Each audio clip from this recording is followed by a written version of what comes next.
It's 11 o'clock in New York City. It's a pleasure to have you all here. We have a full house today.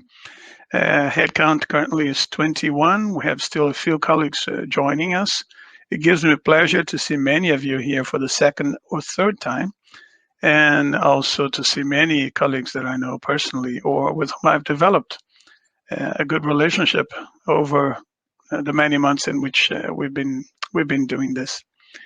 Do you guys hear me okay? Final test. I hear, Ana Maria, that you have some sort of an echo. Anybody else has issues with the sound? Are we good? Okay, so Ana Maria, please refresh your screen and try that. And let's hope that fixes it for you. Okay, so listen, I'm gonna start sharing my presentation,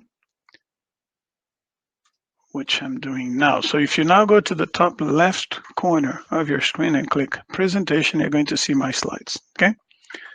So a few announcements before we begin. This is the sixth time I've been offering this workshop. I'm offering this workshop, and I've created this Twitter handle in case you want to tweet about it. Feel free to tweet about it. You are welcome to take screenshots as well as you go. Just make sure you don't get me at the time when I'm picking my nose or doing something funny. And you can also use my Twitter handle if you will. So you have the hashtag and the Twitter handle. So the more you talk about it, the better. If you have good things to say about it, if you have bad things to say about it, talk to me and I'll try to fix it. Now, let me get your expectations right as well. The workshop that you're about to receive now, the instruction, if you will, that I'm about to share with you, the advice that I'm about to share with you, is very obvious to someone who's been on both sides of the country like I have. But it was not obvious at all to me when I was freelancing. And I made several of the mistakes that I'm going to be pointing to as I was trying to move ahead and make a name for myself as an interpreter and so on. So basically, what I'm going to be sharing with you today are very minor adjustments that you probably have to make in case you feel that your career is not getting all the traction that it could otherwise get. Maybe you think you're doing everything right. Somehow the phone is not ringing as often.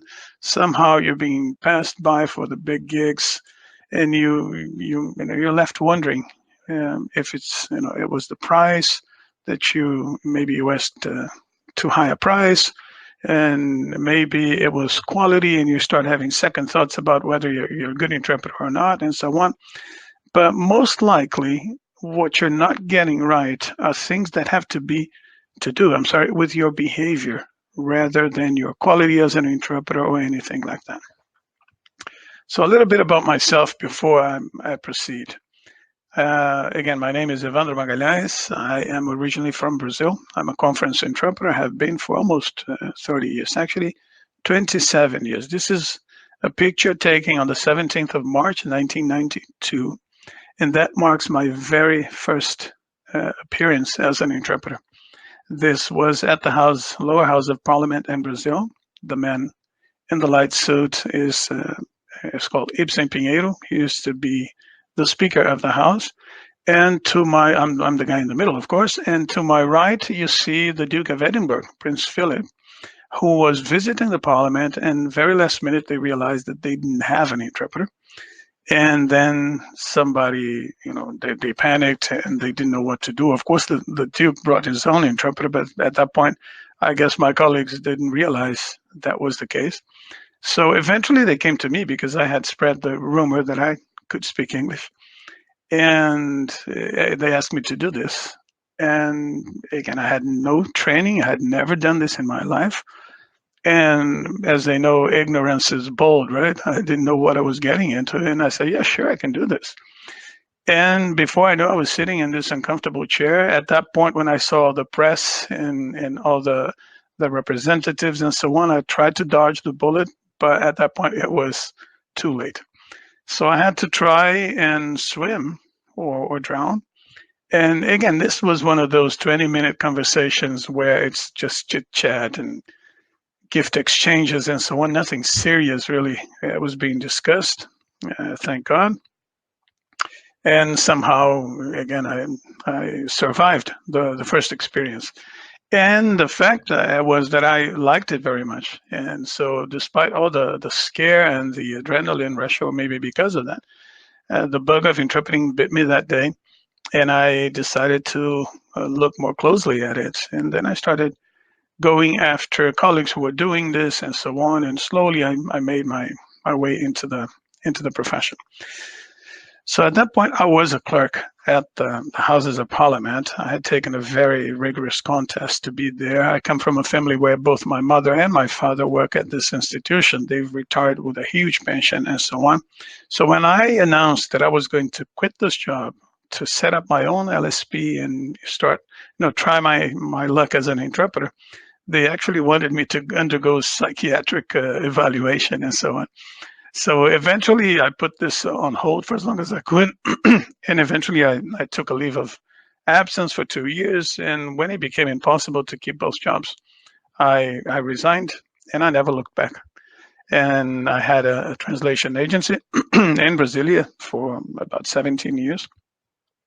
And eventually started interpreting internationally for the IMF, for the World Bank. And I eventually wrote a book about interpreting. At some point, I started to feel very funny because I was presenting myself as an authority, quote unquote, in the field, but my training was that of a physical education teacher. So back in 2007, I decided to put my career on hold and go get the right degree. So I went to the Monterey Institute, took the advanced entry exams, so I cut the master's degree by 1 year. And the idea, again, was just to get there, get the degree, get back, and continue to do what I was doing. But after the year that I spent in Monterey, I was at the very on my finals when I was being tested, to actually get a degree. You get to perform in front of people and chief interpreters and so on. And eventually, I was invited to test with state. I passed those exams. They started giving me gigs. I, transited to Washington, decided to stay 3 years. Before I knew, I was very busy. I was interpreting all over the place. I was doing all the summits, and it took me to a completely different level in interpreting. Long story short, I stayed there for 3 years. And then at some point, I decided to maybe try my luck as a staff interpreter somewhere. So I started applying for not just staff interpreter positions whenever they popped up, but with Portuguese, it was not easy, but also for managerial positions, and AKA chief interpreting positions. And one of the organizations I applied for was ITU, and eventually I was selected. And before I knew, again, I was in Geneva, where I stayed for 7 years and managing interpreters and traveling the world with them. So a little bit about me, some of the summits, some of the pictures with the colleagues. If you squint hard enough, you're going to see President Obama in the back here. So this is one of the summits for State Department. Perhaps you know some of the people in the picture. That was, I guess, not the nuclear summit, but the Pittsburgh summit, I guess, or something like this. Now, the fact that I got to spend this time in Geneva changed my perspective completely. And a question I had in my mind, and I had in my mind for too long, was, what is a good interpreter?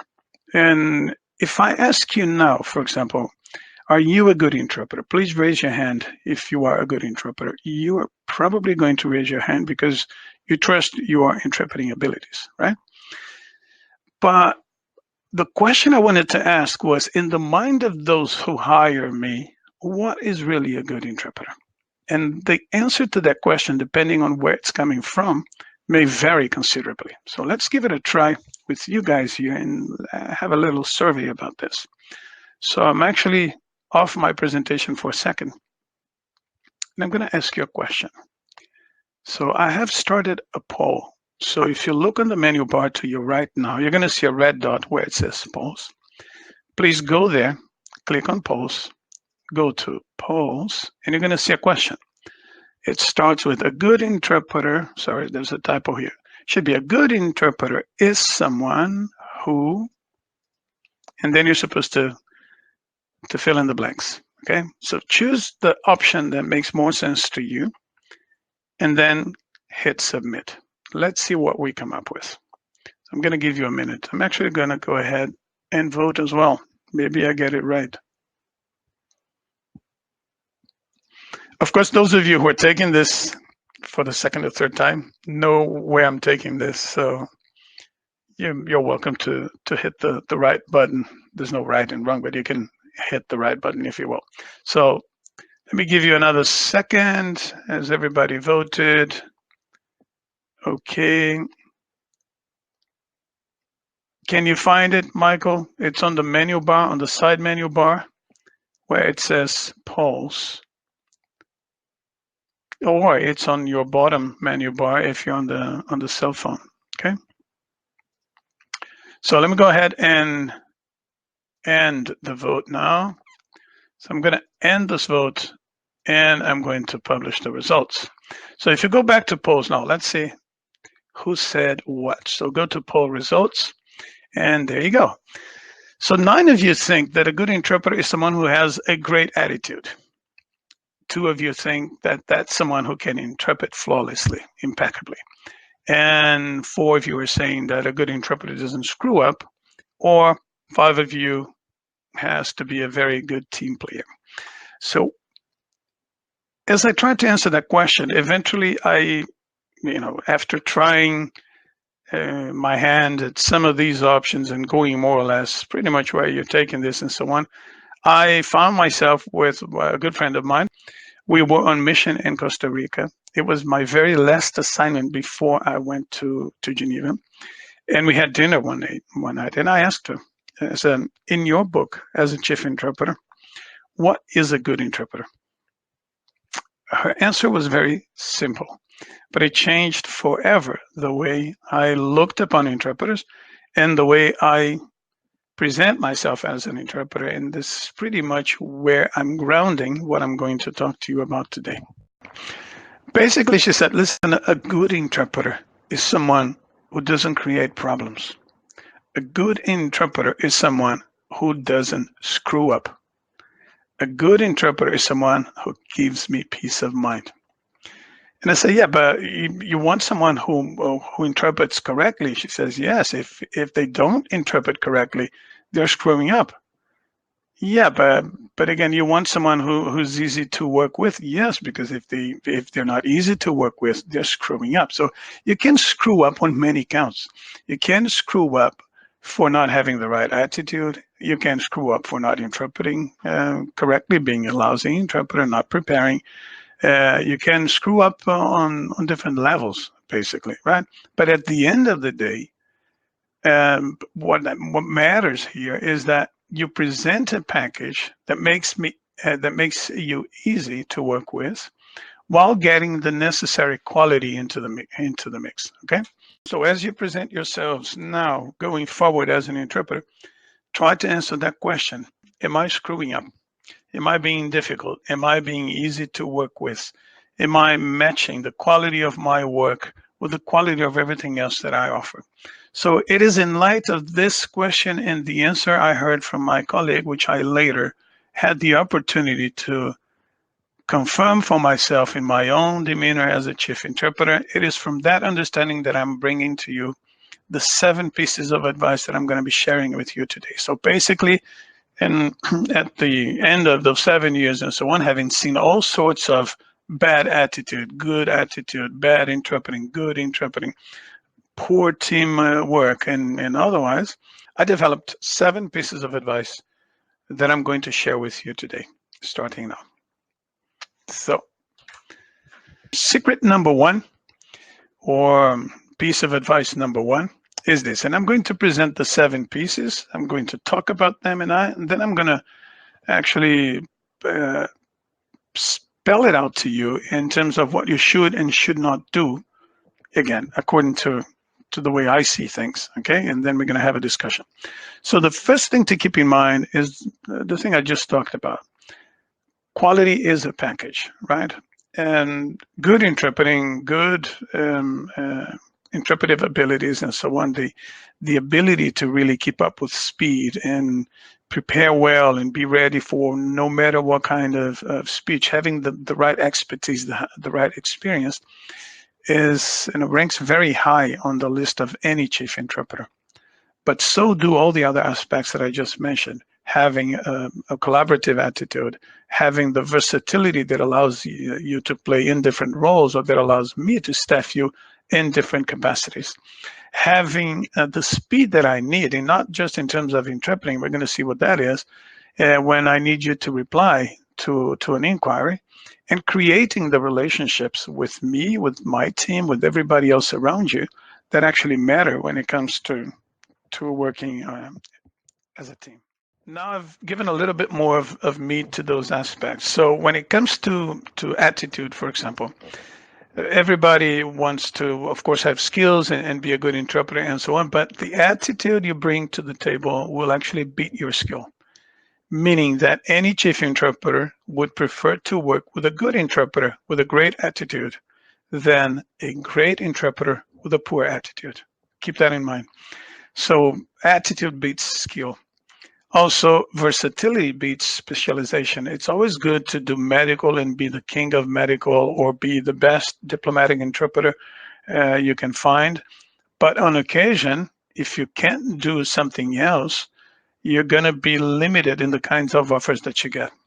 But versatility here doesn't go just into languages. It means being able to upsell your other abilities, being able to use technology, being able to have more passive languages than the average Joe, being able to do consec, long consec, being able to use a Bejewel or a portable equipment. So these are the things that would make you a top-of-mind interpreter in my book, more so than other colleagues who are excellent in medical, who are excellent as a diplomatic interpreter, but that's all they can do. So versatility, if you're a versatile interpreter, you're going to be busier, you're going to be working more than the average colleagues. Speed beats precision, right? That doesn't have anything to do with interpreting. What I'm talking mostly about here is that if I need to have you on my team, and I call you and I send you a request, I want you to reply fast, and we're going to see why. And relationship, of course, beats your ability. No matter how good an interpreter you are, if you don't create the right relationship around you, if you create a toxic atmosphere, it's not going to be any good. Do this and not that, okay? So this is where I try to spell it out for you in very specific terms. So in terms of attitude, it's simple.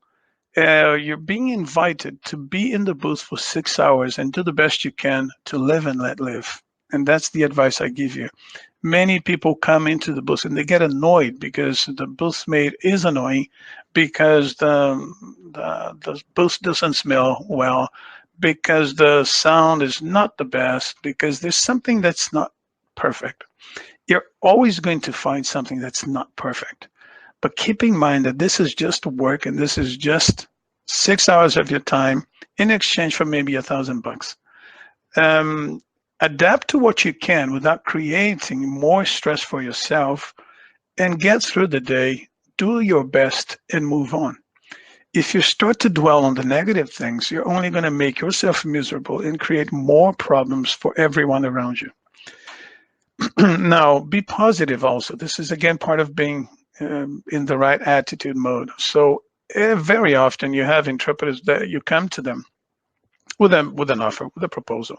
Listen, I'd like to offer you 3 days with President such and such in DC. The first thing they say is, how much are you paying, or this or that, and they try to indicate that they're not very comfortable taking that assignment unless everything is perfect, unless you answer correctly and to their liking a series of questions that they would like answered.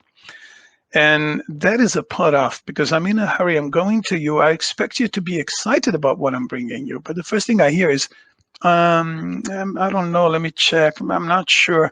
Is this are materials going to be available? Is this with the portable equipment? Is this? You can address all those issues later, but please say yes before you say no. It changes completely the way you're going to be seen if you say, "Well, thank you very much for calling me. Wow, I'd be glad, ecstatic to take this assignment. Wonderful. So tell me more. What should I know? Where would I be? What kind of assignment is it? Is it chuchotage? Is it this? Is it that?" And then you can, you know, in a nicer way, go into those questions. But don't put people off by being reluctant and like, okay, tell me more, and then I'll tell you if I like this or not. Be positive. Say yes before you say no. Your line, whenever you answer the phone, should be, "Thank you very much for thinking of me. Wonderful. Yeah. How can I help?"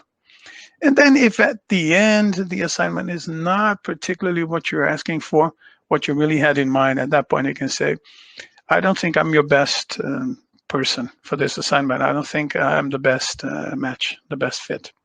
But please start with a yes.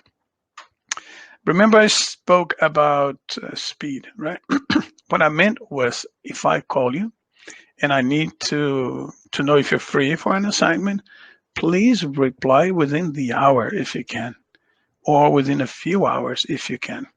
Everybody will do that if they are free, right? If I offer you a very nice assignment for tomorrow and you're free, you want to jump at it and you want to say yes because you are afraid that I'm actually checking with other people and you don't want to be late to the party. But I'm submitting to you that you should also do this when you are not free. And why is that?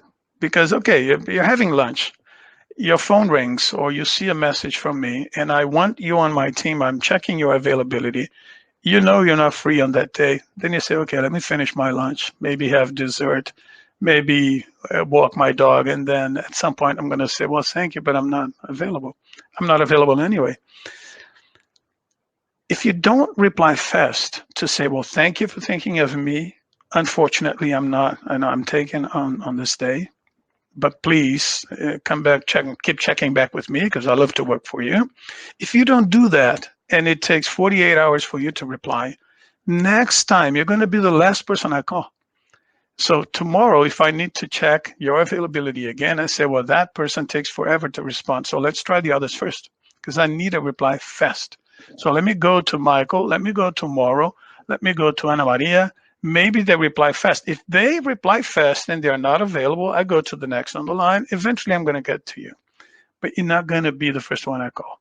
And that works against you. So even if you are taken, by all means, reply as fast as you can because it's an indication that you appreciate the other person's time. You like to keep them in the loop. You like to work for them. And you like to come across as professional and very fast in your reply. Again, when I spoke about versatility, I meant, as I said, being able to not just aggregate more languages, being able to do passive work from different languages, but also use equipment. Many colleagues have a huge resistance about portable equipment, for example. I would advise you not to go that route. You may not love it, but at least develop the ability to do it without complaining if somebody throws you in the ring with that kind of equipment.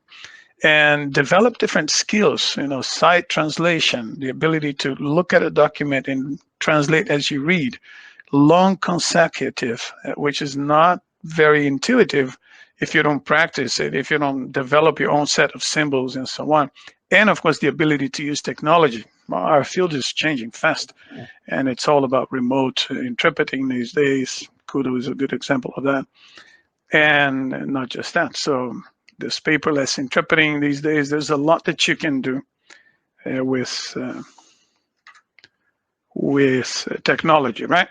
And be flexible. Again, this goes back to again having a good attitude, good teamwork, and so on, creating the right relationship. Okay, be flexible. What I've witnessed more often than I care to remember is interpreters who are all by the book. I won't give you 15 minutes extra because the AIC regulations say otherwise. I insist on having my cancellation fee, even if it's a borderline case or whatever. They're all by the book. But then the first day of the assignment, they all of a sudden need a break because somebody has an issue. They have to see their parents. Somebody needs to be taken to a medical appointment or whatever, and they come to you. Well, listen, can you change my schedule? I'd rather be considered for the afternoon as opposed to the morning. So, and then they start begging with you, and they don't want you to be by the book. They want you to cut them some slack. So cut everybody else some slack too. Everybody needs a break from time to time. So be reasonable with the rules. Be, of course, professional. Don't let people take advantage of you. Don't be a yes man or woman, but try to be flexible from the understanding that minor deviations of the norm are not going to oblige you to actually disrespect the norms every time just because you've said yes once. So be nice, be reasonable, and it's going to go further for you. So knock knock number one, and when I say knock knock, is like a reminder, something to write down and keep in mind. First takeaway is you got to be the best interpreter you can be. You have to work hard on your languages, on your abilities, and so on. But you have to be very good, but be easy. It doesn't serve anybody to be very good or not so good even, and be difficult, be a diva, be somebody who can't be reasoned with, and so on. That's a ticket out of Teams fast. People are only going to put up with you for as long as they have to. The minute they find someone who is easier to work with, even if the interpretive quality is not as high, they will go with that person. So hear me on this, okay? Secret number 2, drop the hocus pocus, as I call it, right? So you've interpreted for J.K. Rowling, Dumbledore, Harry Potter, maybe you got a standing ovation of Hogwarts and elsewhere. And of course, this is going to be a story that's certain to be a sensation among your Facebook friends. Everybody wants to talk about those success stories. We all have those success stories, and they go a long way socially. But they do very little to impress chief interpreters, because we can very easily see the self-promotion blabber into all of that and the exaggerations sometimes that are made and so on. It doesn't really, I mean, I'm not going to hire you because you've been around the block and interpreting 4 hot shots all the way. It's one indication of your quality, but it's not the only one. And if this is all you talk about, you're going to put off people fast. Instead, what I suggest you do is follow everything you see on the right side of this slide consistently, and you're going to be called over and over, and you're going to collect a bunch of those stories that you can continue to tell other people and feel good about, as we all should. But don't use it as a ticket to having more work, because it annoys people rather than show you in a positive light, right? To be in my booth consistently, to be called consistently. And guys, when I say chief interpreter here, and I keep coming back to that term, this is something that you can substitute with client, right? If you want to be in my booth, if you want to be top of mind in your clients and in a chief interpreter's mind, on a chief interpreter's mind, you need to do what I suggest here. You get in, so I've invited you to do something. You get in, you get it done, you get out, and you repeat. Don't create any waves. Come in, do the best job you can. Don't add to the aggravation, even if something is not perfect, and repeat that many, many times over. And of course, BS, don't screw up. Don't do anything you're not supposed to do. Be on a technical level, be it on, in terms of attitude or whatever, okay? So knock, knock, number 2, sell the steak, not the sizzle. You probably remember the story where you had 2 burger joints across the street from one another, and one was doing really well. The other one was struggling. And one day, the 2 owners, they sat down for a cup of coffee, and the guy who was struggling told the other one, listen, I don't get it. I have you will agree, I'm sure you will agree, I have a better burger than you do. I have the best meat. I source my stuff from the right growers and so on. If you compare the taste of what we sell, my product is a lot better than yours. And then the other guy says, yeah, you don't get it. I'm not selling the steak. I sell the sizzle. I sell the whole hype and the whole experience and so on. People come in, they see good lights, they see good looking people, they hear good music and so on. It has nothing to do with the quality of the meat. In interpreting, what I'm suggesting is that you go the other way around. Okay? Sell the steak, forget about the sizzle. Don't talk too much about stuff that are not going to cause a lot of create a lot of traction with chief interpreters. It only gets you to be perceived in a manner that's not conducive to more work. Okay, it's a bit counterintuitive, I know, but hear me out on this one. Now, questions, right? Remember when I said some people, when you approach them, they're a bit reluctant when you offer them an assignment and so on. And the first thing they say is, they don't say no necessarily, but they try to beat around the bush many times and make sure everything is perfect before they commit, right? And usually that takes the form of hundreds of questions, right? How many times have you called someone and you say, hey, it could be a booth mate. Listen, I was called to do this. Are you free? And then they say, how much are you paying?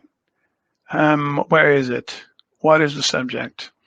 Are they paying per diem? Are they paying for travel costs? Are they doing this and this and that? And then eventually they say, no, actually, I'm not totally free. I would have to look and so on and so forth, right? This is very off-putting. So again, going back to say yes before you say no. If later you realize that this is not the best fit for you, you can always say, you know what? I think you would be better served by somebody else. And you can even refer that somebody else, right? So make your questions few and far between. Don't bombard people with a lot of questions when they come to you. Your job when somebody comes to you with an assignment is to be excited about the opportunity and thank them about the opportunity and react by saying, yes, I'm your man or woman and I would love to take this. Let's dig into it now. Now, make the questions relevant.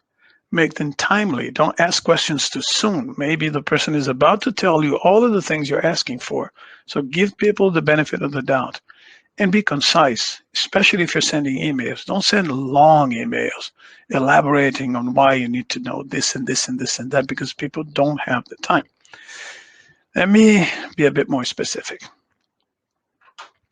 The problem with asking too many questions is that in the beginning, if you ask the right questions, like where is the assignment taking place, or what is the subject matter, to see if I can really be of service and so on, if this is something I have experience with and so on, you come across as someone who's trying to do a good job. You come across as someone who's conscientious. If you start asking too many questions, like our material is going to be provided, who's my booth mate going to be, and this and that, you start to come across as someone who is not totally self-assured. Depending on the circumstances, what you're telling me without telling me is that depending on the circumstances, you're not totally sure you can do a good job. I know that on your mind, the reason for asking those questions might be different, but it's all about perception. So the perception you're giving off is, listen, unless you give me the materials, I'm not sure I can adapt and be fast on my feet and grow as the meeting progresses and actually deliver. And if you insist on asking awkward questions that are really, I'm going to show you some examples here and so on, then you come across as totally insecure. And then the vibe starts to be really negative, and I'm already looking around to see if anybody else is available, okay? Now, of course, there are questions that you need to ask, okay? So I've developed this 5W1H to summarize the most important questions that you might have to ask. And the three on this side, where, when, and what, are okay to ask. Okay, where is this assignment? Is this in Brazil? Is this in California? So basically, will I have to travel? When is it, right? You need to know if you're available, so that's a must. and what. So what's the subject matter and so on and so forth. These are okay, right? It shows that you know what the métier is and you know what you need to know in order to say yes or no, right? Now, when you start going into these three questions, who, why, how, you start to go a little bit beyond where you should be. So who is my booth mate going to be? This is a question that we hear often when we're recruiting people. I know, and it's in my interest not to pair up people who can't work together. And I know we all have people we love to work with, and some people we can't really stand. So if you have a beef with someone that's going to be explosive in the booth and you're not supposed to be with that person in the booth for whatever history you have, make sure you communicate that with the person in a concise, polite, elegant manner. But don't overdo it because it starts to sound like an imposition. Who am I working with? So yeah, yes, I'm free. I can do this, but only if. You see, it starts to come across as a bit imposing. So careful with that kind of question. And questions such as why and how. For example, I've seen people get off teams in big summits for asking, why haven't I been told yet what to address? Why haven't we received the program yet? Why this and why that? So it makes everybody on the other side defensive, and they have to start, drafting emails just to give you explanations that they otherwise wouldn't have to give you. And how or how come? These are questions also that may start to get a bit complicated. Anything that would force someone to stop what they're doing to, okay, let me explain this, is not a question you want to ask because it starts to put you in a corner where you are perceived as someone who's not going to be a great team player. Again, everything I'm saying, folks, is all about perception. I know you can ask all of these questions for totally genuine reasons in your mind, and you're not trying to be difficult. You're not trying to do anything. You're trying to actually be able to answer the question as to whether you're free or not to the best of your ability. But be careful as to how you're being perceived when you insist on some of those questions, okay? So do this and not that, okay?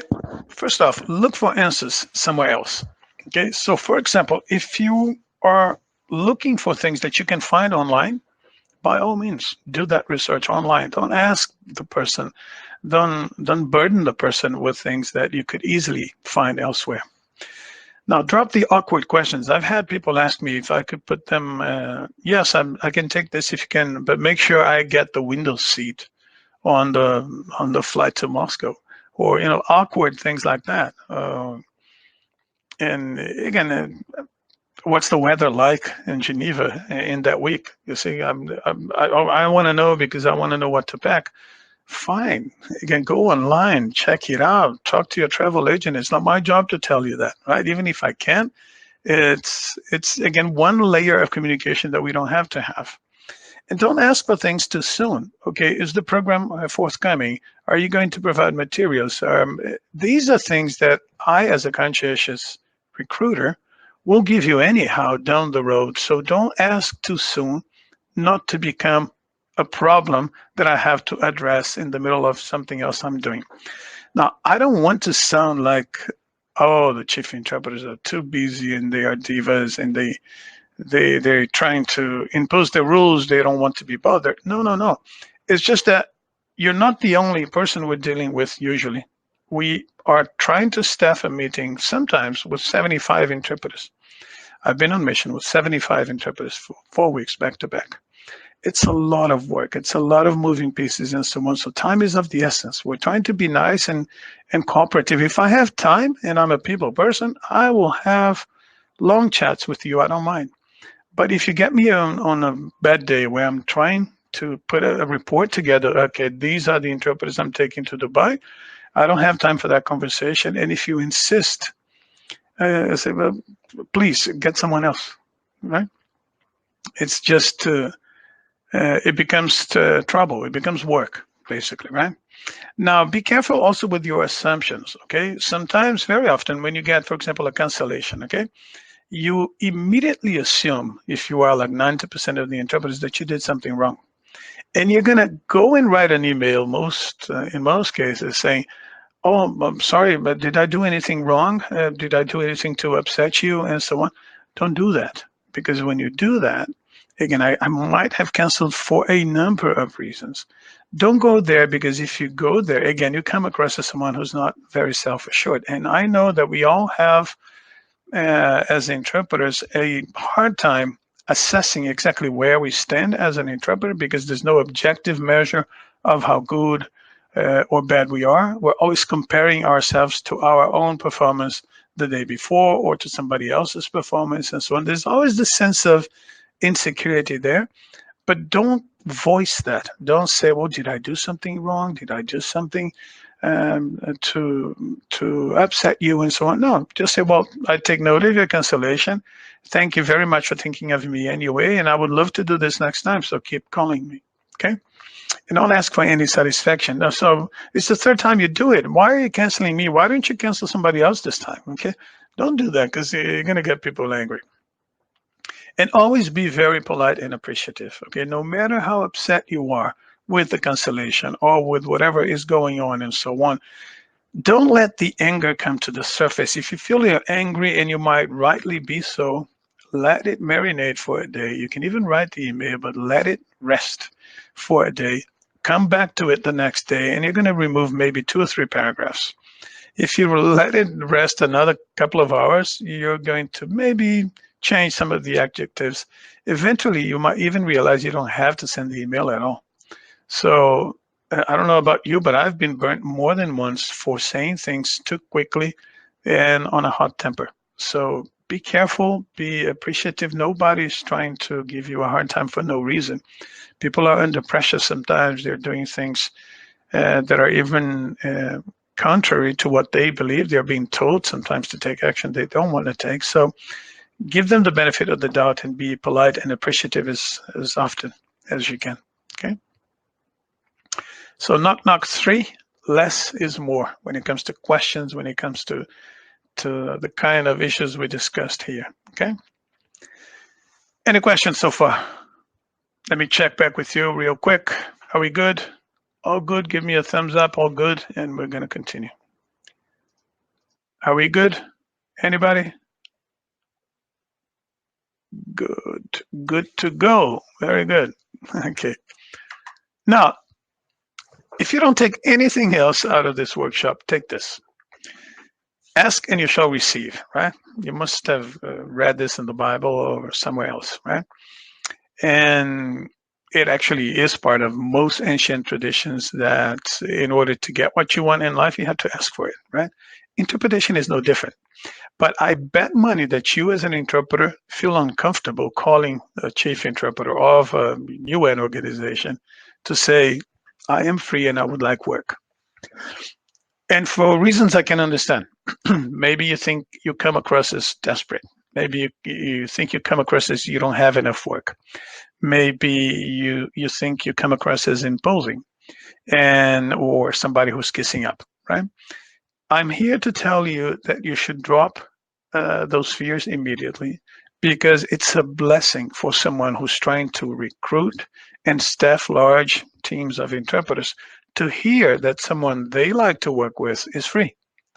It saves them money and it saves them time, because they don't have to go to the AIC book, they don't have to go to the database, they don't have to spend a lot of time shopping for interpreters in the market when they know you are free.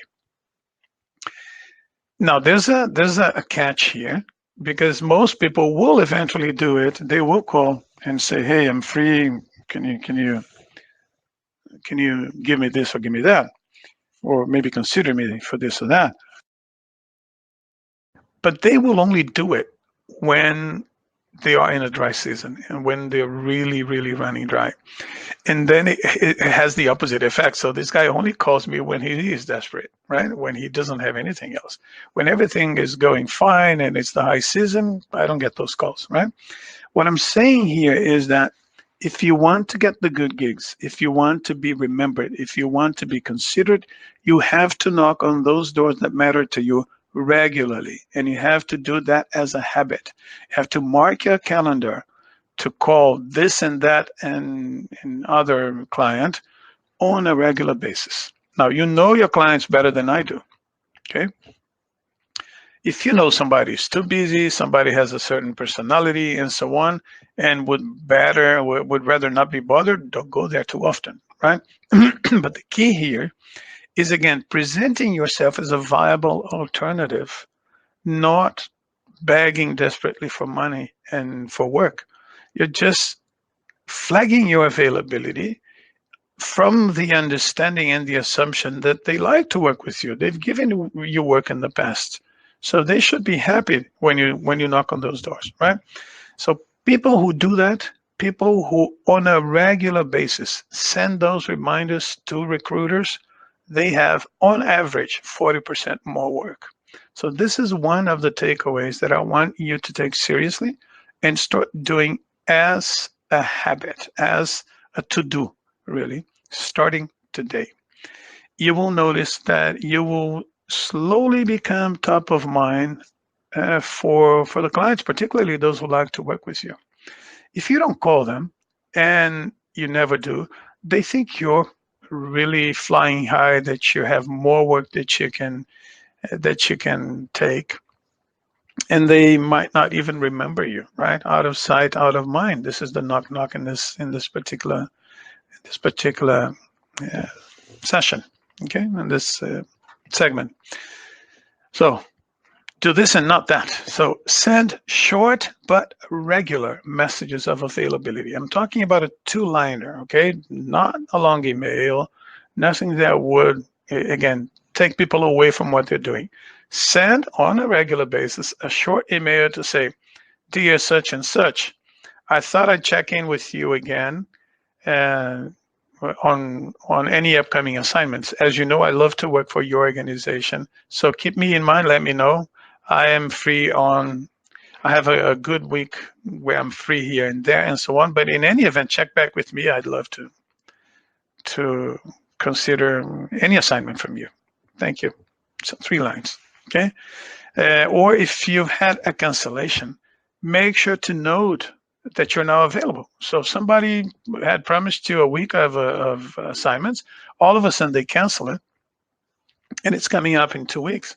So send a note to the people who matter, people that you know have something coming, and someone and say, hey, following a sudden cancellation and so on, I now find myself free in the weeks of such and so on. As you know, I love to work for your organization, and I would really appreciate to be considered if you have anything in those days, right? Thank you very much. Now, don't expect a reply. Don't expect a yes or no. Don't expect anything. If they have work, they will call you. And they will not call you because you, specifically because you sent them the regular message. They will call you because when they think of French interpreter, they think you come to the fore faster than anybody else because they just heard your name. So you're priming them to remember you as you go, right? They don't realize they're doing it knowingly. They actually do it unknowingly. So they don't realize they're coming that often to you. But there's a reason, unconscious reason for that to happen. The way it dawned on me was at the end of every year, we were supposed to do the statistics and, okay, how many days of work have we had in Russian and in Arabic and this and that? And you come up with a list of the interpreters you used. And you rank them by number of assignments they got. And I started realizing that pretty much every year, the same Arabic and Russian and French interpreters were getting most of the assignments. And I started asking myself, why am I giving so much work to this person? And it correlates really well with the people who actually send me those messages. And again, I was not trying to favor them. It was just because it was easier for me. Russian, who do we get for Russian? Check with that guy. Maybe he's free. I remember something, I saw an email or whatever, go with him. Check him first, right? So this is serious, and this is actionable advice that you can start doing today. Also, if you are around, let's say you're visiting a city where you know one particular organization is headquartered, if it's the low season, you can try and pop your head in. You can send a note saying, well, I happen to be in Paris these days, and I would love to stop for a cup of coffee. I won't take more than 15 minutes of your time. It's just to show my appreciation. If they're free, they will be happy to take you, okay? And also, people will sometimes, send an email like the one I described, but they will stop short of asking for the big assignment, right? Some people have been doing the IMF missions in Africa forever, but they've never done, say, the annual meetings in Washington, D.C. At a point, you have to ask that question. You have to say, listen, you've entrusted me with a number of missions in Asia, in Africa, and elsewhere, and so on. But so far, I haven't really landed an annual meeting. I would love the opportunity of working at an upcoming high-level meeting, annual meeting. So if you think me worthy of your trust next time around, please do consider me. It will change the way they look at you, because maybe some, up until now they only looked at you as someone who was good for the missions. But you know what? Yeah, I could use that person. The feedback I get from about her is always positive, is always good, and so why don't I go there? So you change your status in people's mind when you do that, right? And the only thing I didn't mention here, which is also very important, is to have a public calendar that you make available to recruiters somewhere. The OAS in Washington, D.C. pioneered that system. It's now, I guess, being used by State Department as well. Back in Geneva, some organizations started using it as well. So it allows people who are recruiting, staffing large meetings, to check fast who is available and who isn't. So there's a way to do it. So try and get more information about it, because again, it saves time and it can make you top of mind. So the number 4 here is, again, out of sight, out of mind, right? Incidentally, a little joke. They say that the Chinese had invented a machine to automatically translate, pretty much like Google Translate does these days. And they called the British ambassador to give it a try. And then they said, okay, you can say anything and it's going to come out on the other end in Chinese. And they said, okay, let's try this. Out of sight, out of mind. And they entered that sentence into the machine, and out came a bunch of Chinese characters. And then he said, okay, now let me ask you to feed that back in Chinese to see what comes out. And they fed all that back into the machine in Chinese, and out came a blind idiot. Okay, out of sight, out of mind, but that's not what I mean. Just an interlude. Guys, questions? Are we good? I also use that the World Bank now. Good to know, Mary. Yeah, the calendar, you mean, right? Excellent. Priscilla is sending me a message here. Priscilla, everything I say relates to chief interpreters, recruiters, clients, and so on, okay? Where can I do shadowing? So we can address that question later. Okay, so are we good? Good to proceed? Give me an okay here. Oh, good. Okay. Great. So let us move on. We have 3 to go. Number 5. Nobody likes whiners, okay? Interpreting is hard work. Interpreting is stressful. Staffing large teams of interpreters is equally stressful. So everybody is on the edge, and eventually everybody's going to be critically on the edge. And you can expect things to not go perfectly every time you show up to do an event. There will always be something that is not perfect. It might be the sound, it might be the speaker, it might be the lack of documents, it might be your booth mate, it might be whatever it is. Now, the fact of the matter is that everybody tends to complain about stuff they don't like, and some people make a habit out of that. When you're working in a large team of interpreters, again, it goes back to the first thing I talked about: get in, get it done, get out, repeat, right? try to be like a referee in a soccer match. If you start calling too much attention for yourself or your circumstances, your predicament, something starts to come across as wrong. Okay. So things are going to get hectic, things are going to get bad, but you need to keep a cool head and think at all times, how can I add to the solution rather than the problem? Okay, this is going on. This is not perfect. Okay, how do I position myself here in order to continue to be a force for good and not just a problem? Okay, and you can start with the list that I made here, and we're going to detail that in the next slide. So, but be very transparent. If there's something that really makes your life impossible, you have to bring that to somebody's attention. Of course, you have to do that, right? But be specific and be very transparent and say, listen, I hate to have to talk about this, but my microphone is not working, right? My voice is not going through, no matter how much I yell. So this is something that needs to be fixed.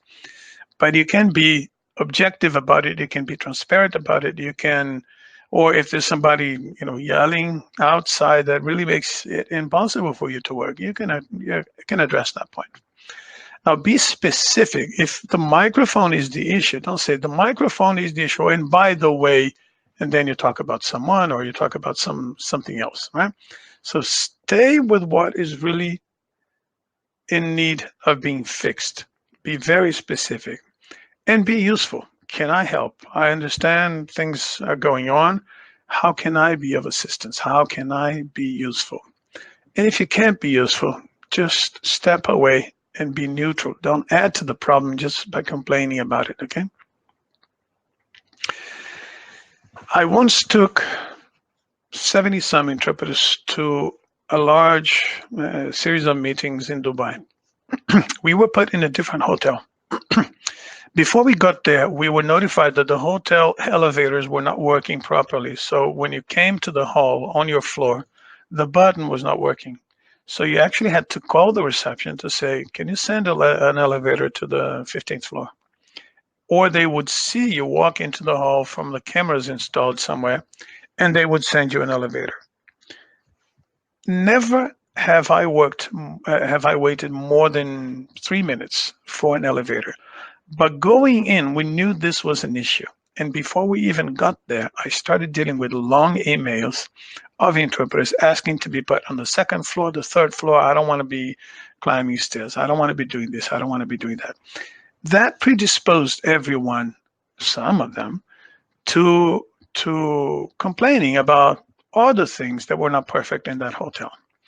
And then before I knew, we were talking about the connectivity, we were talking about the locks on the door, we were talking about the safe not having battery, we were talking about everything became an issue. And some colleagues started going from door to door to actually have a compilation of problems as they were going on and so on. And the thing escalates because it's easy to give in to somebody else's frustration. You want to be solidarity, you want to show solidarity, you want to be there for your colleagues and so on. There's a lot of peer pressure going on. And then before you know, you're trapped into a situation where something that wasn't even in your field of attention now becomes a nuisance. It becomes bothering to you as well. So let's address things with a grain of salt, right? So in any situation, if you have to address an issue, make sure you're addressing your own issue and not somebody else's. So address problems as they pertain to you. Don't give in to somebody else's frustration and then go in a petit comité to talk about stuff that weren't really there in your realm of attention before, right? So be specific to the things that really have and are an issue for you, okay? If you're not satisfied with the lock on your door because you think your room can be broken into in your hotel and that's keeping you up at night, fix that. Don't write a long email to all colleagues asking them how they feel about the lock on the door, because that's going to escalate the problem. And don't act by proxy. What I've seen happen in large teams of interpreters very often is the old timers, because they know better, they will find ways of navigating the maze and complaining through other people. And they will often use the new blood, the new colleagues who want to curry favor with the other colleagues, who want to be seen as good team players and so on, and they will push them to go ahead and complain about stuff that they were not going to complain in the first place. So don't act by proxy. At all times, stop and go to item number one. Does that pertain to a situation? Is that a situation that pertains to something that is important and dear to me? If it is, then you can address it, right? But don't be pushed into others, into other people's problems. Okay, and again, try to be part of the solution or be neutral. And don't offer unsolicited advice. Oh, I think you should do this, and I think you should do. Nothing annoys people more, faster actually, than trying to tell them how to do their job. And I've seen that happen many, many times. So careful with that. But the last point here is the most important. There will be peer pressure. I've been in situations where talking to interpreters one-on-one is one thing, and the same interpreter 20 minutes later, when interacting with other colleagues in a lounge, will act totally differently because there's peer pressure. They want to be perceived as someone who's not taking the side of management, they're taking the side of their colleagues. It is very difficult to stay on the line and be true to what really matters to you when there is this kind of peer pressure. And depending on how the group is going and where the group is going and how you voice your decisions and your concerns, it again may lead to your being perceived as someone I don't want in the group next time.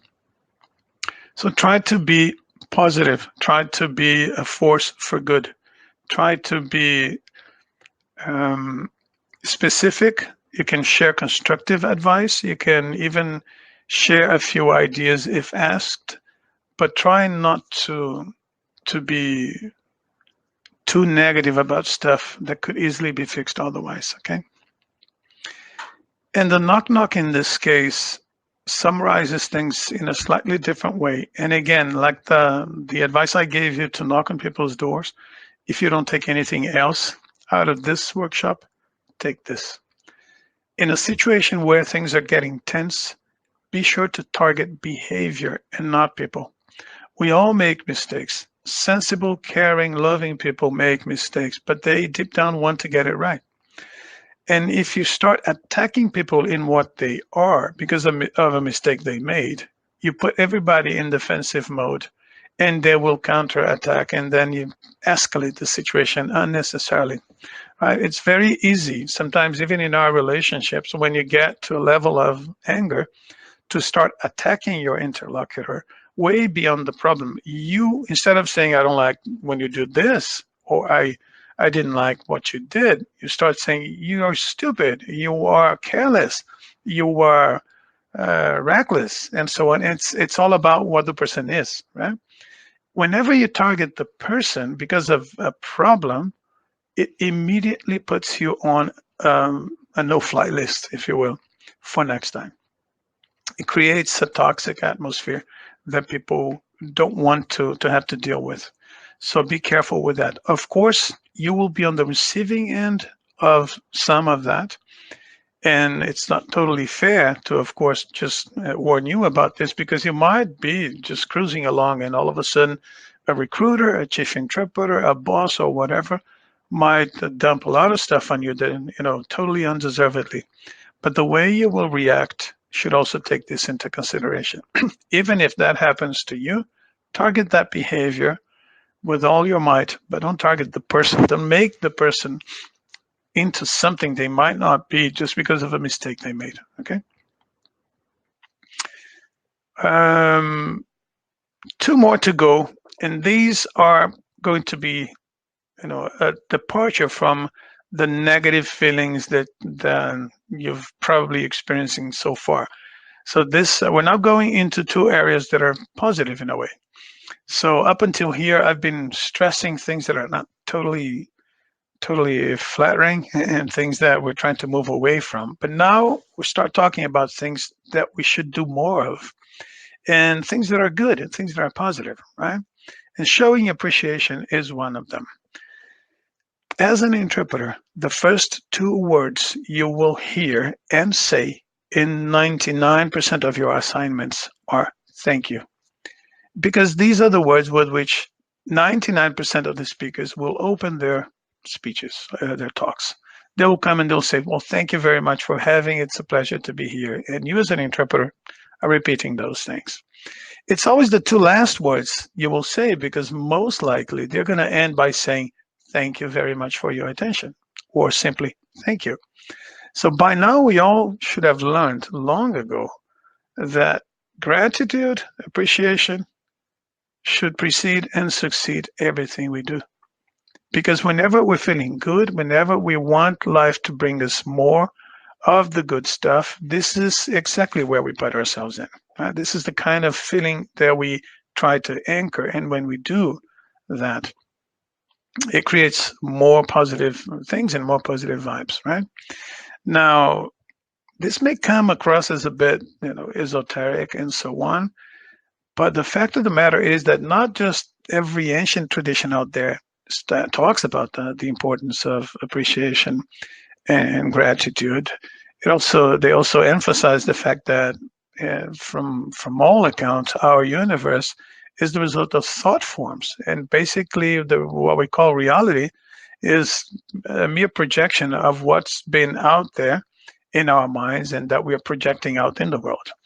Now, science is pointing more or less in the same direction now, with very high level experiments in physics pointing in the same direction, where the attention and the look of an observer may even determine the results of some of these experiments. So whatever your stance, whatever you're coming from, be it from an esoteric angle or from a purely objective angle, being grounded in gratitude is certain to increase the good things the life is bringing to you. So train yourself to be grateful as you move ahead, and always doing after, before an event, always show gratitude. It's going to go a long way. So here are the specifics in this case. Train yourself to be grateful and not entitled to the offers of work that you get. Very often we dream of a nice summit, we dream of a nice event, and so on. And when it comes, and the second time it comes, and the third time it comes, we start to think that they should. Of course, they're coming to me because I'm this and I'm that, right? So don't feel entitled, like they have, like it's somebody's obligation to create a good life for you, right? Be grateful each and every time that happens. Be happy that they're calling you and giving you that dream job again, or that they're considering you, even if the job is not your dream job anyway, right? And if you're not available and somebody is offering you something, even if it's something that you would rather not take, again, acknowledge the offer with love or decline with grace, right? I've seen interpreters complain that, well, you don't offer me one day if you don't trust me with the entire week. It's a waste of my time. You see, I've had emails like that.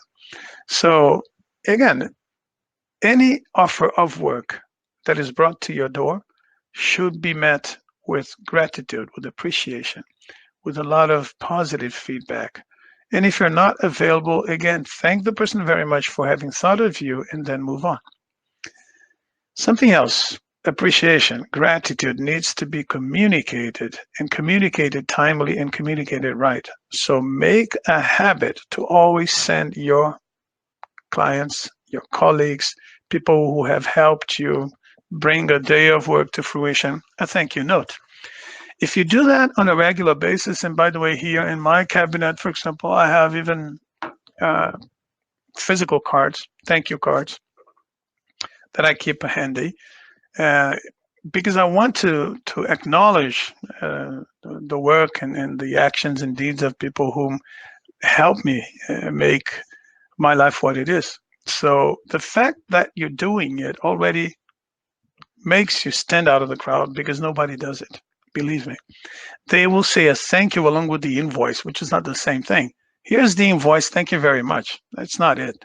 What I'm saying is making it meaningful for the person who is on the other side of the line to say, listen, I greatly appreciated the opportunity of serving servicing this and this and that event and so on. I particularly enjoyed your thoughtfulness in bringing us the materials on time and this and that and whatnot. So it makes the person on the other side feel good about themselves and feel good about you.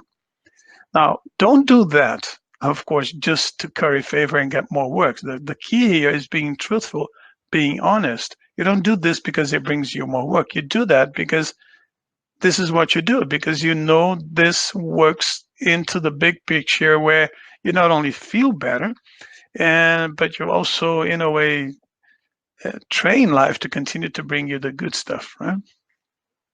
And if you go on social media, for example, always use your accounts either to raise awareness about something in a neutral way, or to praise, to be positive about the people who've just helped you bring that day to fruition, right? And again, don't harbor expectations. Don't say, I'm okay, let me try this thank you note to see if they're going to give me work next time. That's not how it works, right? Has to be truthful. If you hate their guts, don't say you love them. Just be neutral, okay? So just say the two words you always say when you open your mic and when you're about to close your mic. Thank you very much. And the last secret is a simple one, but one that gets overlooked very often. It is not about you, right? Every time you participate in a meeting as an interpreter, the meeting is going to be different because of you. It is going to change in the way you participate in it, and there's no way you cannot participate in a meeting with a little bit of who you are and what you bring to the table, with the very fabric of your personality and so on. It will, come through in your intonation, in your word choices, and everything you do. So there's no way you cannot be a part in the conversation. But make sure you remember at all times that although you are a part in the meeting, you were not a party to it. You were not one of the interlocutors. You're in between trying to make good things happen. And in that sense, it would behoove you to always remember that it does not revolve around you. The reason I share this advice is because from personal experience, and I'm sure if you think about it, you will find an equivalent episode in your own lives. Every time you deviate your attention from what you're doing and the people you're serving to yourself, you will do. Your job is gonna suffer. I'll give you an example. Let's say you're interpreting and all of a sudden there's a word you're not getting and you missed that word. You didn't do the best job you could do. That word went, poorly translated or interpreted. And then you stop for a second to beat yourself up to say, shoot, I didn't do a good job there. So why didn't I get that? Right? In the back of your mind, there's this dialogue. Whenever that happens, you usually lose another two words or do a lousy job in the next sentence as well. The opposite is also true. Sometimes you find the perfect rendition for something, a perfect solution for something that was complicated. Maybe it was original saying and you came up with a perfect translation for that. And then you spend a second saying, well, I'm really proud of myself. I got that one right. Whenever you do that, you lost the next sentence, or you did a job that was not ideal for what was coming after that. Every time you focus on yourself as you are interpreting, your work will suffer. And every time you start concentrating on how it feels to be here, I'm part of this club and I'm here with the heads of state and so on, it's going to get in the way of you doing your best work. So try to take yourself out of the picture. Try to go beyond that reflection that we all see on the booth when the lights go down and there's a little glimmer coming from your console, from your interpreting console. Try to go beyond that self-reflection. Don't look at yourself. Concentrate on those bags of heads that you see from where you are, and do your best to be a conduit that actually gets them what they need without stopping for a second to think about yourself. Remove yourself of the picture, and you will feel not just happier, but you will come across as a much better interpreter. You will have no time for negativity. Trust me on that. So go past the reflection. I just blew my own cover, right? So guys, it's now okay to ask questions for once. Okay, so this, again, this is the first part of the presentation. I've covered the 7 pieces of advice that are the behavioral things, the negativity that you're sometimes conveying without realizing, and that might be getting in the way. I've also reviewed a few things that you're probably not doing, like knocking on those doors to ask for work, and that you should be doing more of, right? So we've reviewed a fair amount of material now, so let us stop here for 10 minutes and address some questions. Feel free to ask me any questions and we'll take it from there, okay? So go ahead and hit that button to request to speak. You can also use the chat, but for starters, it's better to hear your voice. It gives me a break and it gives everybody else an opportunity to hear you as well. Please go ahead. Don't be shy. Okay, Jules, you have the floor. Go ahead.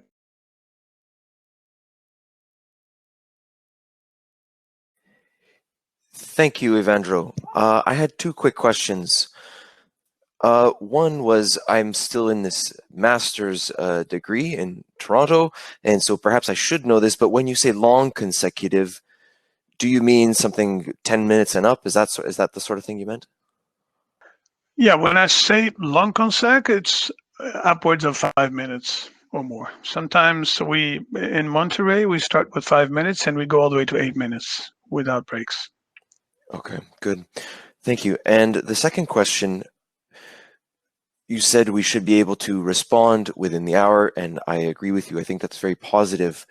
I'm just wondering if you had any additional suggestions for how to balance that with the kind of things we're hearing these days on how technology can be unhealthy. It can rule your life. You know, people who are always checking their phone. You don't want to be too self-absorbed.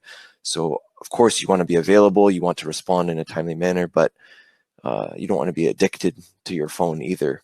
I don't know if you have anything to say about that. Yeah, no, that's a good point. That's a very good point. Again, at the end of the day, we're all slave to our phones anyway, right? And I think that where the balance comes in is, for example, what I'm trying to do these days is when I get home, after a certain time, I turn off my phone. So let's say if it's 8 p.m. and I'm having dinner with my family, then at that point, if somebody calls me, I won't see it. But what I'm saying is that once you see it, don't push it back until you do something else. Oh, it's not important, right?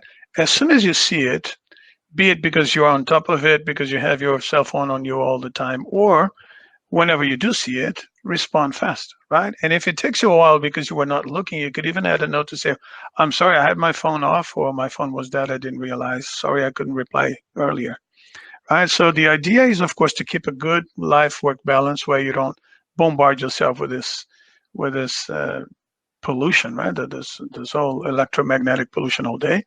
And you can, of course, have your criteria. I don't touch my phone before I exercise. In the morning, I don't do this, and I don't look at my phone. I don't keep my phone by the bedside, for example, and so on. These are things you can rules you can dictate for yourself. But the minute you see the request, don't be sloppy about it. Don't push it to later just because you're finishing a meal, right? And because you're taking anyway, right?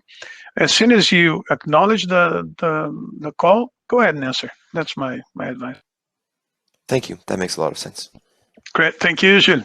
Okay. Anybody else? Okay.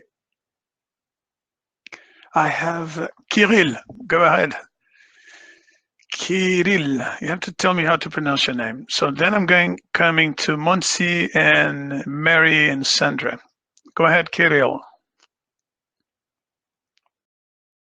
Please activate your microphone. You're still muted. There you go. Okay. Can you hear me now? I will hear you fine, yes. Oh, first of all, thank you for your time. It's really insightful things you were saying. I want to first I want to piggyback on what Drew were asking. And by the way, the name is pronounced Kirill or Kirill in Russian. Okay, first a small follow-up. Do you think it's all right if the request, the availability request, would make you, check some other stuff, so you wouldn't be able to answer the moment you see it? Say you're commuting and you see the request.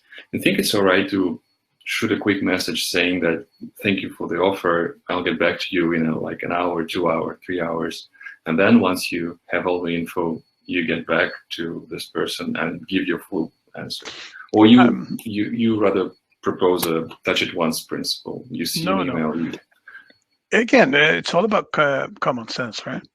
Let me tell you a story. Back in 1996, when I was still running my company, I once reached out to a guy who was a consultant, right? We were not doing great and we needed a consultant, a financial consultant and so on. Back in the day, you didn't have cell phones. You had the beepers, remember? The messages. Right? And I called that guy, I called the central, and they relayed the message to him. Within 3 minutes, I got a call. And I could hear cars passing by and so on. And the guy said, "Hi, well, thank you very much for reaching out. I would be delighted to have a longer conversation with you. Listen, I had to pull over, and I'm using a payphone just to make sure that I'm on it and I'm on top of it. I look forward to talking to you. Allow me another 20 minutes. As soon as I'm home, I'm going to call you again." Maybe it was marketing. Maybe it was just whatever the reason. I got this guy on a retention for 3 years. And because it totally hooked me. I said, wow, the guy stopped everything he was doing just to see how excited he was to come talk to me, right? And then, of course, in 20 minutes, he called me and went on. So this is a great approach. If you're doing, let's say you're busy, you have, taking care of your kid or whatever, right? You can't actually check your calendar now and so on, but reply with everything you said, but include a note that you didn't include. Thank you very much for thinking of me. I'm excited about this. But listen, allow me 10 minutes because I'm in the middle of something here. As soon as I have my hands free, I'll call you again. And then give him an estimate. I will call you again within 45 minutes. Or I will have can you wait for whatever, 1 hour? So it shows that you care about them. That's all they need, right? When I talk to this guy, he hears, he comes back to me, he's responsive. Even if he doesn't have the right answer now, sometimes it will be a matter of saying, okay, listen, I have an assignment on that day. It's a tentative, it's an option. Let me check with them and I'll come back to you. Can you wait until tomorrow? That's the kind of answer I need. Fine, I know I have something coming, okay? Okay. Excellent. Well, thank you. Now, the second question, it has to do with what you said about the drop the hocus pocus. First, a bit of context. I work at the Ministry of Foreign Affairs, and I do work with some high-profile clients. Do you think it is possible to get any mileage out of it as a freelancer, or it's a no-no, especially if when you deal with chief interpreters? And if you can use it, what's the right way? If you can use those referrals, by all means, do. If you go to my website, evandro.com, there's a part that says interpreter. You're going to see a VIP list, right? Mm-hmm. Important missions or whatever. If you click there, I list everyone I've interpreted for, Dumbledore, Harry Potter, everyone, right? It's there, right? It's something, it makes you the interpreter you are. It's the prestige you want. It makes you stand out, and everybody who goes to where they are looking for that information should find that information. What I'm suggesting is don't talk to recruiters who've been around the block on those terms. Okay. Oh, by the way, for example, one interpreter in Geneva, and we laughed about it. It's a very nice guy, and he gets a lot of work because he's always knocking on the doors. But he always starts his emails like this: "Greetings from Addis Ababa, where I'm servicing a high-level ministerial meeting of such and such." Oh, by the way, Mr. Gaddafi sends his regards. You see, you laugh at it once and you laugh at it twice. The third time, you see the email, you push it away. I say, okay, greetings from somewhere. I don't have time for that, right?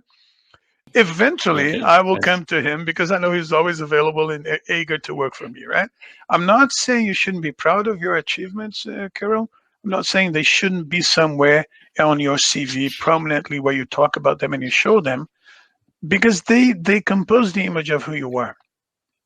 But don't be like the guys that even after you give them the assignment, at every coffee break they're saying, well, by the way, I had a chance to do this and I had a chance to do that. And so it's all about trying to impress and drop names. That's what I'm saying. You see, that's what you need to be easy on, right? Don't, it's the name Okay. dropping more than anything, right? All right, thank you. Okay, I hope Thank it you so helps. much. Thank you, Carol, very It is. much. Okay, Monsi, let me come to you in Barcelona. You're clear to speak. Go ahead.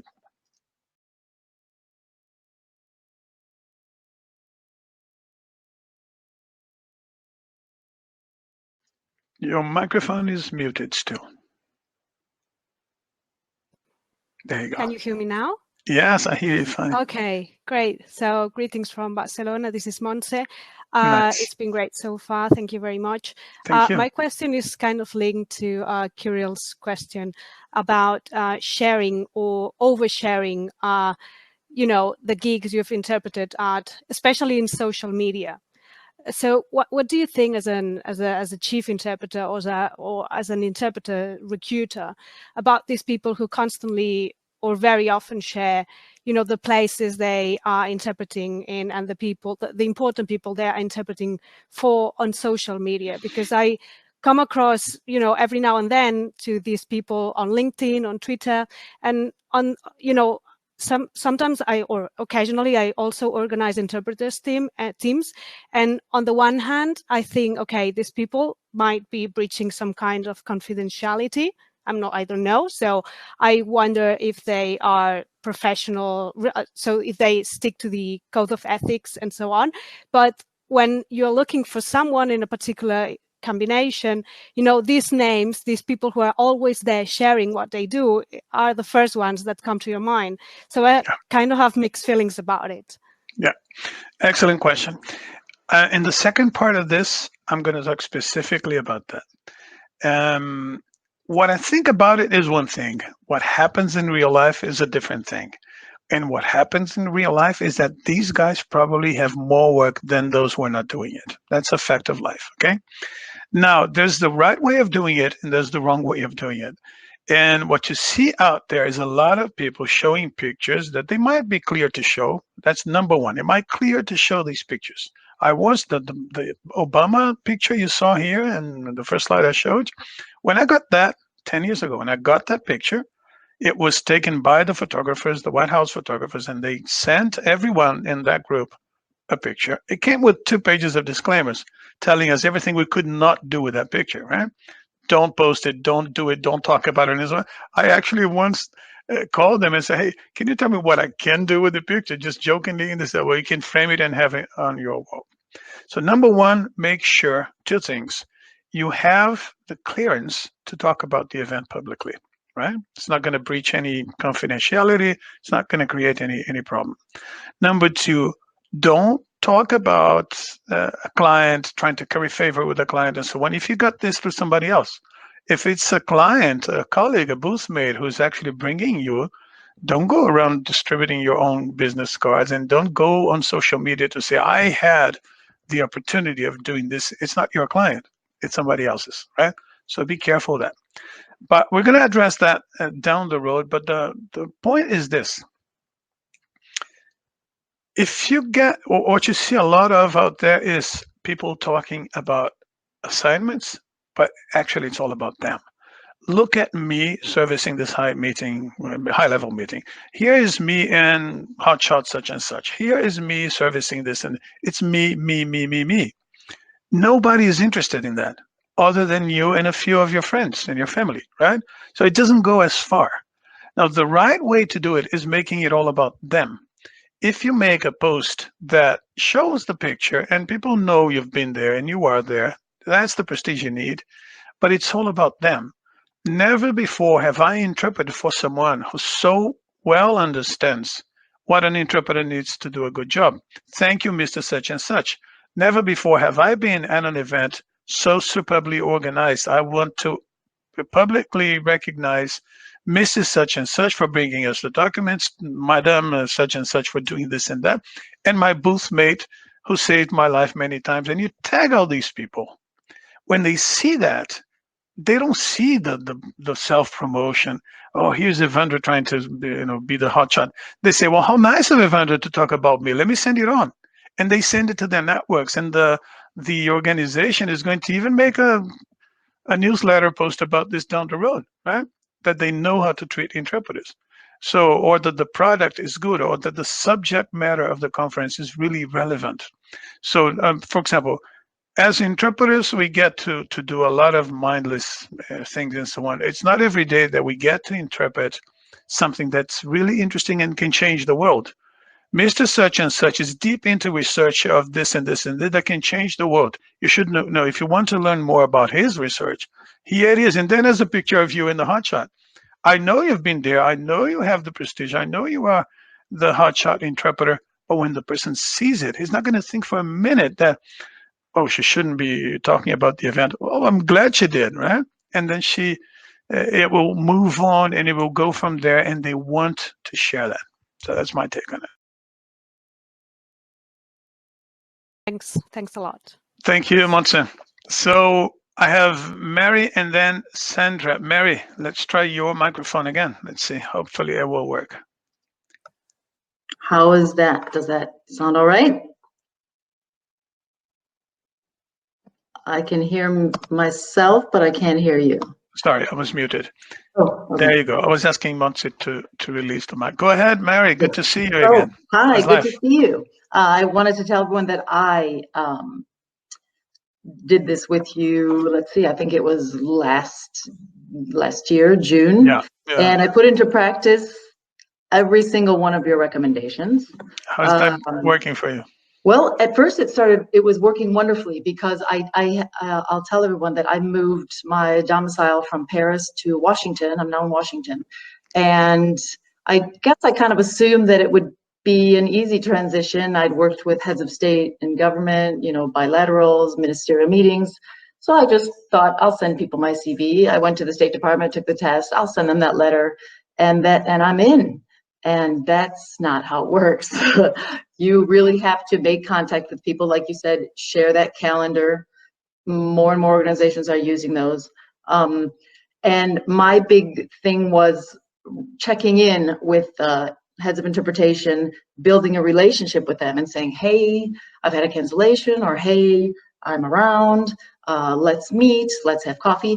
And they may not answer, or they may say, hey, I'm interpreting all day, I can't meet you for coffee, but let's speak on the phone. I mean, they will get back to you if you establish these relationships. And that's one thing I wanted to ask you about. I now have had a series of, I don't know what's going on in the world or in Washington, but I've had a series of assignments just canceled at the last minute at the OAS, at the World Bank, things like that.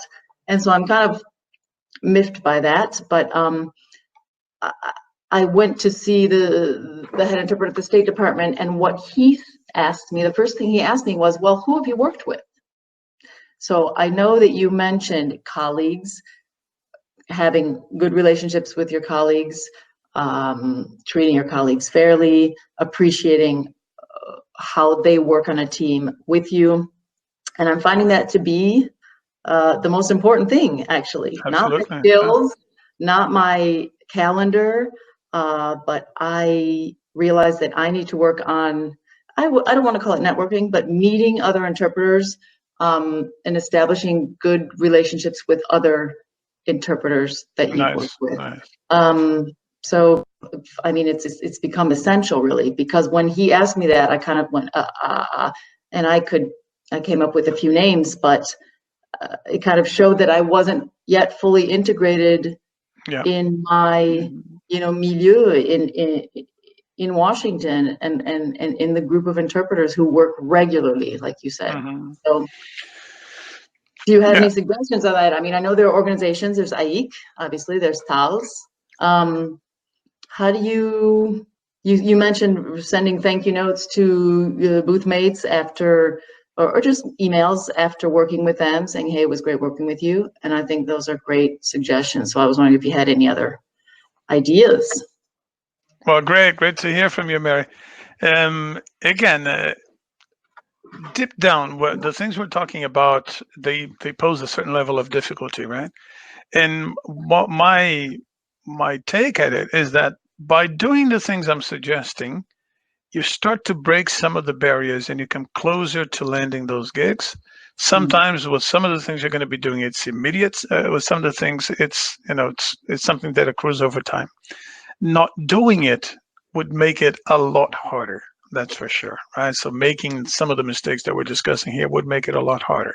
Now, when somebody asks you, okay, who do you work with? If you come up dry, it tells them you're not working, right? Or you don't care about your colleagues. So one thing to keep in mind, every time you work with a colleague, make them look good. It's not just praising them. If you really genuinely like what they did, send them a note on LinkedIn, on social media. Tell the world how good interpreters they are, how good an interpreter he or she is.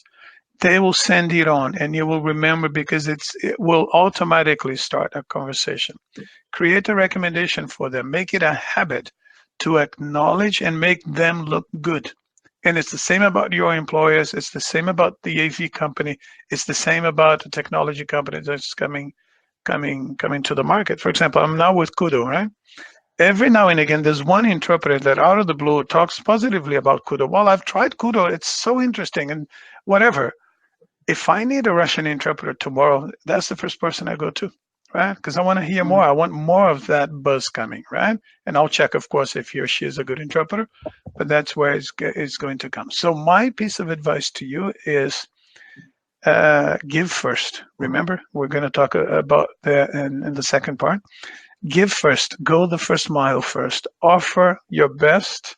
Put your best foot forward. Acknowledge them. Make you be, become the good presence they would like to have around more often. And of course, this is going to create the relationships that you need.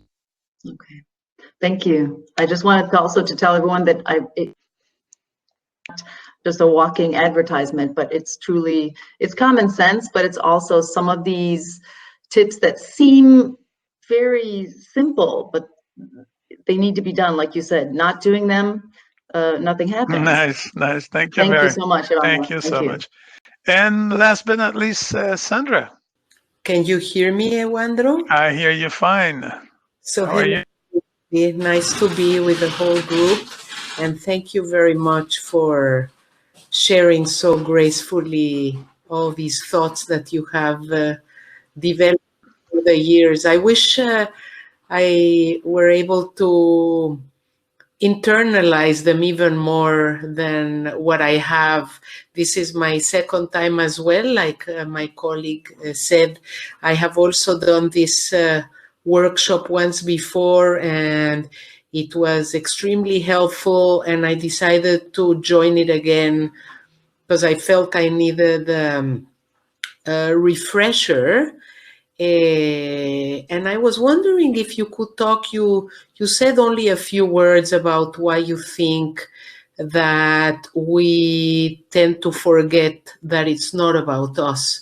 You spoke about things that we do not being measurable.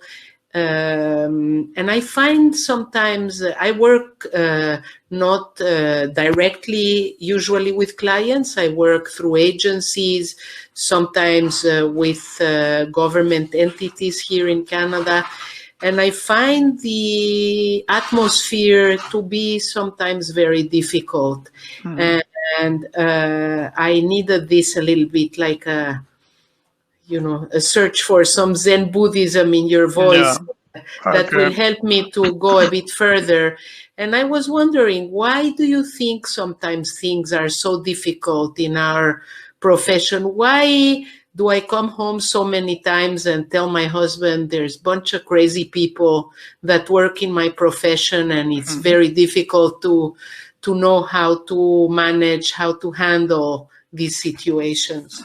Good. Thank you, Sandra. Always a pleasure to have you. Thank you very much. It's a very great question, and I could elaborate on it forever. But deep down, interpreting is a very frustrating exercise for a number of reasons. First off, if you are an interpreter for a lifetime and that's all you do, you spend a lifetime giving voice to other people. You're never yourself. You're never speaking your own mind. And that can be, over time, something that is hard to overcome. When you look back and you realize that you spent your lifetime within a cubicle saying what other people find important, when you should and could have used your voice to make a difference in the world also with the things that you care about, right? So that's why I do the things that I do on the side of everything else that I do, because I need to express myself. I need to teach, I need to write, I need to get in front of people and talk. I need to have my ideas. So this is frustrating on one count. Number two, it's a very competitive environment where we are all colleagues, but we are all competing for the next gig. And number three, there's no objective measure of what a good interpreter is in terms of language quality now. I'm just talking about interpretive ability now. Now, you're only as good as your last performance, or you're only able to know whether you did it well or poorly if you compare to how you did it in the beginning or how somebody else who's sitting in the booth with you is doing it.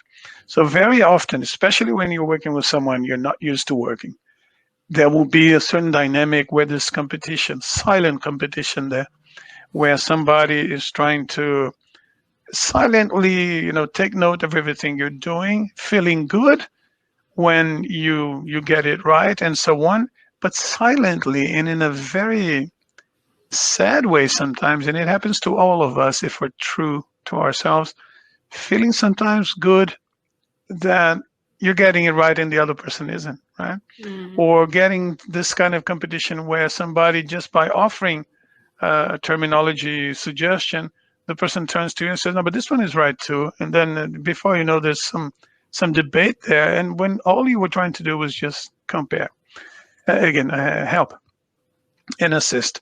So at the end of the day, it all compiles, plus the stress, the speed, the difficulty breathing when you're trying to speak too fast and so on. It all composes a lifetime of stress that leads people to the edge. Now, the question I ask myself is, does interpreting do it to you, or do you have to be a certain way to actually be attracted to interpreting? That's another question you could ask. So the reason, again, one other piece of advice that I give in my writings, in my book and so on, is have a life outside of interpreting. Mm-hmm. Interpreters, when they meet, in 15 minutes, the conversation is all about per diem, travel, what have you done, where have you been working, and so on and so forth. You don't want that. You need to have a life, a hobby, a family outside of interpreting to actually make it possible to go beyond that reflection, because you have the rest of your life to reflect on anyway once you're out of the booth, right? Mm-hmm. This is as much as I can give you now. We can have this conversation offline later. Thank you very much.